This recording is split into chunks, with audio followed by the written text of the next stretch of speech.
Go.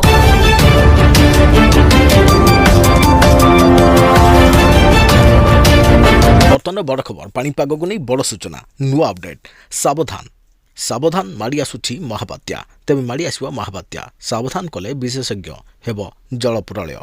जानिबा संपूर्ण update केउ सब जिला कौन रही डिटेल्स इनफर्मेशन कौन कहूँ पाणीपाग विज्ञान जहाँकि महाबात्या को नहीं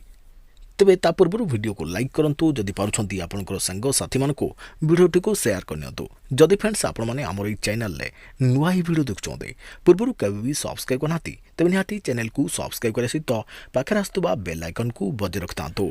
तेबे सारा देश रे जारी रहुछि मौसम वर्षा एही समय एक स्टडी रिपोर्ट बड़ बात्यार पूर्वानुमान करिछि तेबे national institute of oceanography report अनुसार केरल उपकूल में अक्टोबर नवेम्बर आड़क अनेक बड़ सामुद्रिक झड़र आशंका रही याछड़ा पश्चिम उपकूल में अगस्ट और सेप्टेम्बर में प्रबल अति प्रबल वर्षा होवर आशंका रही मौसुमी फेरीजा आरब सागर यह बात्या संख्या बढ़ एपरिक प्रशांत महासागर और पूर्व भारत महासागर तापमात्रा और आर्द्रता वृद्धि कारण एथर मौसुमीर अवधि बढ़िपे बोली पूर्वानुमान कर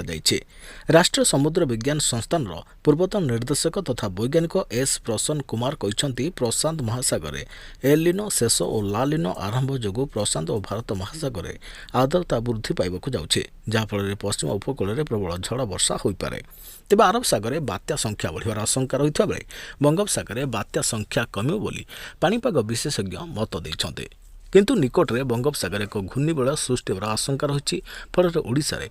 आज वर्षा बढ़ी 4 तारिख जाए प्रबल वर्षा लगी रह बोली पाणीपाग विभाग पूर्वानुमान करिछि तेबे 19 जिले में प्रबल वर्षार आशंका येलो अलर्ट जारी करिछि पाणीपाग विभाग सेपटे ओडिशार 6 जिला को भूस्खलन भय प्रबल वर्षा भसई नेब टांगरा पहाड़ तेज यह घटना संपर्क में भूविज्ञानी तथा पाणीपाग केन्द्र पूर्वतन निर्देशक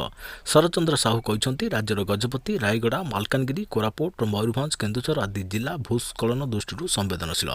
तेज जो पहाड़िया अंचल पहाड़ में अधिक मात्रा गछलता रही है सेठारे भूस्खलन विपद अपेक्षाकृत कम रही है गछलता पहाड़ माटी को जाबुड़ी धरी रखिबारे सक्षम होता है हेले लंडा बा टांगरा पहाड़ में वर्षा जो पानी सुओ बढ़िले पहाड़ धसी जाए संबलपुर बुर्ला रास्तार अनेक बार पहाड़ू पत्थर खसी जानवाहन प्रति विपद सृष्टि कर दृष्टांत रही केरल में पहाड़ू गछ काटी चाष बास करुथारू एभली विपद सृष्टि होची श्री साहू कहते तेणु राज्यर जो सब पहाड़िया अंचल में गचर अभाव रही और पोड़ू चाष कर संवेदनशीलता रही से कहते।